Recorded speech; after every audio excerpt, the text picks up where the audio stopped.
Hey there, Doors fans, and welcome into Closing the Door to the Falmouth Commodores post-game show. I'm Daniel LaRose, joined alongside Sevrin Lavenstein. Jackson Coots is right behind us, and everybody's celebrating tonight. This was a win of epic proportions, 15-6 over the Chatham Anglers. And I mean, Sevrin, where do we even begin when it comes to the offense? There were so many guys who were all, hitting the cover off the ball every time, but I think you got to talk about Baron Radcliff. I think that's a perfect place to begin. Danny had 2 home runs, including one of them being a grand slam. It was just awesome to see those shots, absolute bombs out to beyond the fence. And then you got to talk about Zach DeLoach as well, going 4 for 5. This team, I mean, the offense, just an absolute explosion tonight. It doesn't get any better than that. 4 Commodores hit I should say 4 home runs were hit by Commodores, 2 by Baron Radcliff, 1 by Zach DeLoach in the first inning that got the scoring kicked off, and then Taylor Smith followed it up to pour it on as they won 15-6, just really took it to the Anglers. Baron Radcliff, 8 RBIs in this game. He had 4 RBIs in the entirety of the first half of the season, doubling his half-season output in this ball game. And he got to talk with our own Katie Florio post-game. Katie.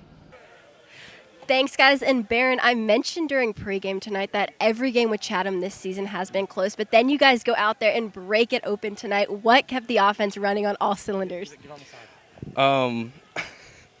It was, a lot of guys putting together good at-bats, trying to take what we could with their pitchers and, just put good swings on good balls, on fastballs, stuff like that. So, yeah. A large part of that offense came from you, a grand slam in the 4th inning, then a 2-run homer in the 8th inning. Take me through your approach tonight.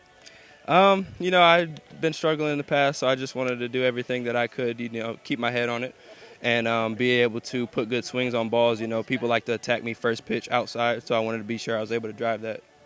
This team really seems to have the blinders on, always looking forward. You guys lose a game. You're back the next night rebounding. What do you credit that to?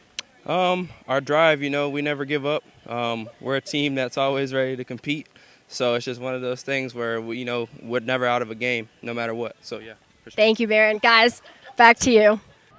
Thank you, Katie, and thank you, Baron. So everybody, like he said, seemed comfortable at the plate, and they were just swinging like they were, playing Little League again. And it really showed because there were 6 Commodores with multiple hits. Again, 1 through 9, when this lineup is hitting, it is contagious. Absolutely, and you saw the high pitch count from the pitchers as well. They were really trying to mix their way through the zone, find a way around the hitters, and just top to bottom, they couldn't do it. When it comes to Radcliff as well, we knew he had that power. We knew he could hit for that kind of contact, and boy, he really showed it here tonight. He had 1 home run that was 398 feet to right center field off the bat. That was the grand slam. His next home run went opposite field, so he showed off the power. It was really awesome. Taylor Smith now 4 home runs on the season, despite playing in 8 or 9 games at this point. I mean, that guy is really ridiculous as well. Again, it was just a coming out party for so many guys, and after yesterday's 1-run output, really refreshing to see today. Absolutely, and a struggling Chatham team, I think, too, to say the least, but this is one of the premier teams, the teams that you want to beat as well. So regardless of where they were in the standings, it's one of those wins that sort of gives you that little bit of an extra boost. And then just to your point with Smith, I mean, splitting time in that platoon of catchers and then also in that DH spot sometimes,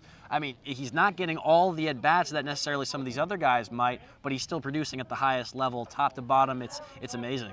Tyler Ross, the starting pitcher, went 4 innings, and he got so much run support, they were able to take him out so early. Maldonado ended up getting the win. So after an onslaught of runs here in Chatham, we're saying so long. Final score 15-6, and we'll be back in action tomorrow night from the Gov. So for Katie Florio and Sevrin Lavenstein, I'm Daniel LaRose. So long and good night.